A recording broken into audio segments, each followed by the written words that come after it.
Bom dia, bom dia, bom dia para você. Como você está?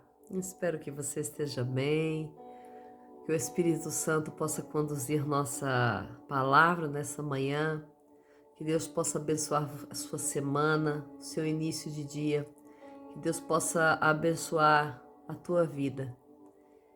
Em alguns momentos nos encontramos diante de decisões e aqui hoje, no dia de hoje, nós vamos ver que Paulo toma a decisão de subir a Jerusalém, mesmo que o Espírito tinha avisado para ele não ir. E hoje nós estamos chegando aqui. Vamos ver o que vai acontecer quando Paulo chega em Jerusalém. Atos dos Apóstolos, capítulo 21, versículo 7, vai dizer assim: E quando chegamos a Jerusalém, os irmãos nos receberam regozijantes. No dia seguinte, Paulo entrou conosco para estar com Tiago e todos os presbíteros estavam presentes. E tendo-os saudado, contou-lhes uma por uma as coisas que Deus fizera por seu ministério entre os gentios. E quando eles ouviram isto, glorificaram a Deus e disseram-lhes: Está vendo, irmãos, quantos milhares há entre os judeus, daqueles que creem, e todos eles são zelosos da lei. Ouviram a teu respeito que ensinas a todos os judeus que estão entre os gentios a apostatarem de Moisés, dizendo-lhe que não deve circuncidar os seus filhos nem andar segundo os costumes da lei. Que se fará, pois?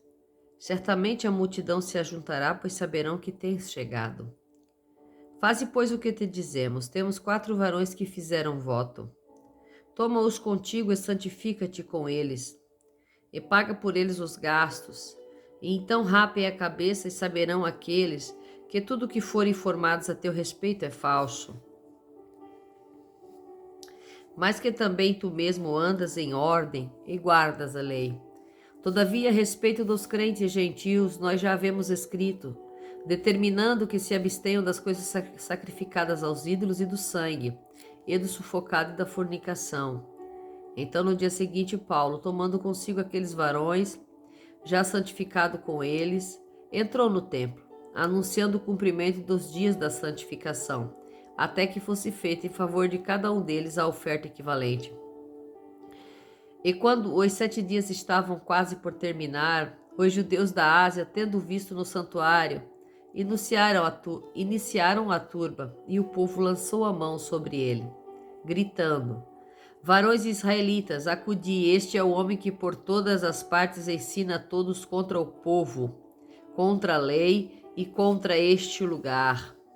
Ainda introduziu os gregos no santuário, contaminando este santo lugar, porque tinham visto a Trófimo de Éfeso com ele, e pensavam que Paulo o introduzira no santuário. E toda a cidade ficou alvoroçada e houve grande ajuntamento de povo. E agarrando a Paulo, arrastaram-no para fora do santuário, e imediatamente as portas se fecharam. Enquanto eles procuravam matá-lo, subiram ao comandante da corte e avisaram de que Jerusalém estava em grande confusão, o qual, tomando consigo soldados e centuriões, descendo correram até eles, e quando viram o comandante e os soldados, cessaram de espancar a Paulo. Então o comandante aproximou-se, prendeu e mandou que fosse atado com as 2 cadeias. E indagava quem era e o que ele tinha feito. E do meio da turba uns gritavam de modo e outros de outro, mas como ele não podia saber a razão daquele alvoroço, então mandou que o conduzissem à fortaleza. E aconteceu que, chegando às escadas, ele foi carregado pelos soldados por causa da violência da turba, pois a multidão seguia gritando: mata-o! E quando estava para ser introduzido na fortaleza, Paulo disse ao comandante: lícito me é dizer-te alguma coisa? E ele disse: conheces o grego? Não és porventura o egípcio que há poucos dias fez uma sedição e levou ao deserto 4.000 varões dos sicários? Mas Paulo lhe disse: certamente eu sou judeu natural de Tarso, cidade célebre da Cilícia, e rogo-te que me permitas falar ao povo. E depois que o comandante lhe permitiu que falasse, Paulo, em pé na escada, fez sinal ao povo com a mão. E sendo feito um grande silêncio, comunicou em língua hebraica, dizendo... Então aqui nós vamos ver que Paulo chega em Jerusalém, Alguns dias está tudo tranquilo, ele é bem recebido pelos discípulos, por Tiago e todos os presbíteros. Ele é bem recebido na cidade, tranquilamente, e de repente ele começa a ir à sinagoga, ele começa a ir ao templo, e de repente os judeus o observam e o veem, e gritam e começam a fazer alvoroço. Não é esse Paulo, aquele que está ensinando contra a lei de Moisés? Não é esse que veio para ensinar contra a lei? Não é esse que veio tirar a ordem de Moisés? Não é esse que veio acabar com a nossa ordem, né? E contaminando este lugar, acusando Paulo de contaminação, acusando Paulo de trazer o pecado, acusando Paulo de trazer o que não era lícito para dentro do templo, para dentro do santuário. Essa noite eu dormi bem pouco, porque eles tinham visto a Trófimo, amigo de Paulo ali junto, e este era grego. Então eles acharam que Paulo tinha introduzido ele dentro do templo, então por isso já deram de mão sobre Paulo, botaram ele para fora, fecharam as portas do templo, expulsaram ele do lugar onde ele estava e começaram a bater nele. E aí de repente alguém avisa os soldados vêm, aprisionam ele, colocam as cadeias, daquela forma que o Ágabo tinha dito ontem, né, na palavra de ontem, que iam amarrar ele, que iam prendê-lo, e de repente ele é levado, né, pelos soldados. Na verdade ele é salvo. O que parecia ser uma prisão, na verdade era uma salvação. Aleluia, glória a Deus. E por quê? Porque a multidão, ela gritava para matar ele. A multidão queria matar Paulo. A multidão não queria vida. E lembra de Jesus? Crucificam, matam. Dá-nos Barrabás? Aqui não é diferente. A multidão queria crucificar, queria matar a Paulo. Crucificar não, perdão. Matar a Paulo. E em quantas vezes em nossas vidas nós somos crucificados, julgados, maltratados e querem nos matar, querem acabar conosco. Tudo que os judeus queriam ali era acabar com aquele Paulo, era acabar com aquele homem. Aquilo incomodava, ele incomodava onde ele chegava. Ele era um incômodo, era alguém que era incômodo. Então, para eles, tinha que acabar com ele, tinha que matar, não importa, tinha que matar. Mas aonde havia uma prisão, havia uma salvação. Nós vemos que os soldados preendem a Paulo. Os soldados colocam as cadeias e Paulo. Então ali nós vemos que Paulo foi salvo da multidão de ser morto. Então nem sempre toda prisão que aparece na sua vida é para te levar à morte. Muitas vezes é para te livrar das garras da morte. Nem sempre quando os soldados aparecerem para pegar você, nem sempre é para te levar para a morte, mas sim para te tirar das garras da morte, porque até ali o Senhor estava no controle de tudo. Em todos os momentos o Senhor está no controle da nossa vida. Em todos os momentos o Senhor está guardando a nossa causa, o nosso propósito, aquilo que o Senhor estabeleceu para nós. Então nem sempre quando aparecem os magistrados, os soldados, os maiorais, os homens da lei para nos parar, para nos levar, significa que acabou.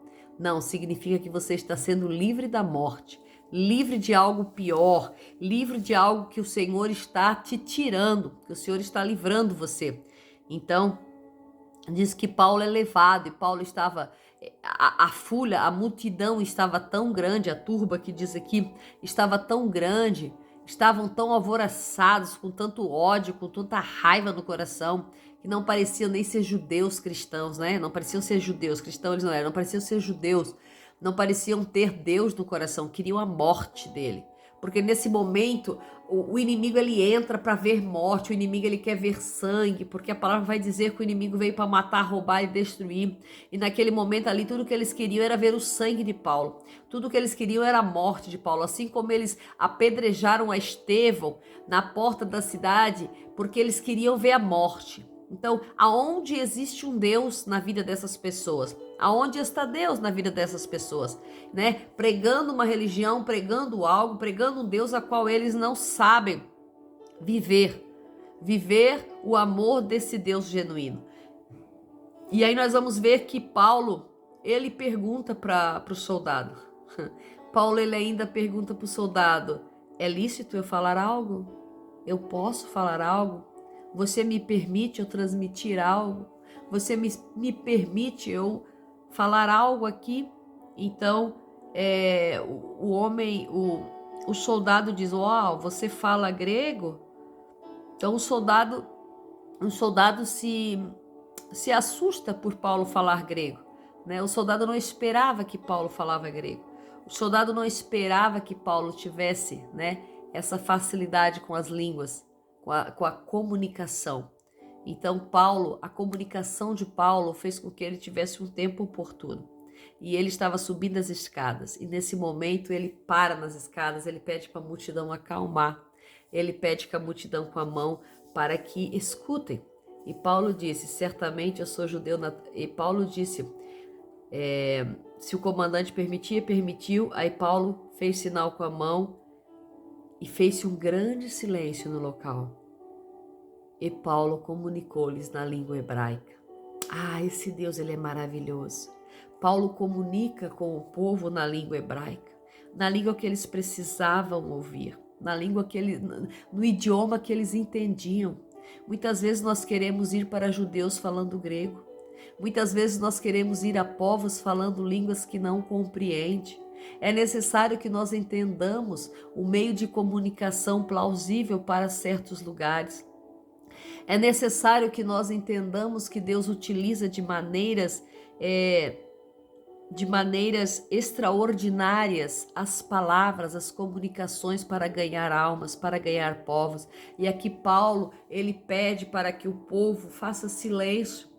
E o povo faz silêncio porque ele fala em hebraico, o povo faz silêncio para ouvir o que esse homem tinha a dizer. Então eles fazem silêncio. E depois amanhã nós vamos ver o que aconteceu. Mas eu quero me ater nisso, que há momentos em nossa vida que nós vamos usar um método de comunicação que vai ser adequado, um método de comunicação que vai adequar-se para que a multidão se acalme. Então, o que é necessário nessa manhã que nós entendamos que há um meio de comunicação, que nós possamos nos compreender, que Deus usa um meio de comunicação de paz, de serenidade, de tranquilidade, para que nós consigamos nos compreender. E aqui a multidão se acalmou, a multidão fez silêncio, e quando a multidão faz silêncio, o Espírito Santo de Deus vai falar através da vida de Paulo. E nós vamos ver o que o Espírito Santo vai transmitir. Paulo teve a oportunidade dele, né? Paulo teve uma oportunidade de falar que não teria outra pessoa, porque ele estava, queira ou não queira, ele estava sendo aprisionado, estava sendo livrado da morte através da prisão, mas ele ainda teve mais algo da parte de Deus, a possibilidade de palavra. E quantos não têm possibilidade de palavra? Quantos não têm a possibilidade de se exprimir? Carregam suas dores sem exprimir as suas dores. Então que nessa manhã nós possamos entender que Deus nos dá a permissão de falar, Deus nos dá a permissão de entregar, Deus nos dá a permissão de falar à multidão, Deus nos dá a permissão de conversar com a multidão de fora, mas com a multidão de dentro. O que está dentro de você, o que está gritando dentro de você, o que está incomodando você, qual é a multidão que está gritando, querendo acabar com você. Nesse dia, nessa manhã, você ter a possibilidade de falar na linguagem que a tua multidão entende, na linguagem que a tua multidão compreende, aquilo que o Espírito Santo quer falar, aquilo que vai fazer com que você possa prosseguir na sua caminhada.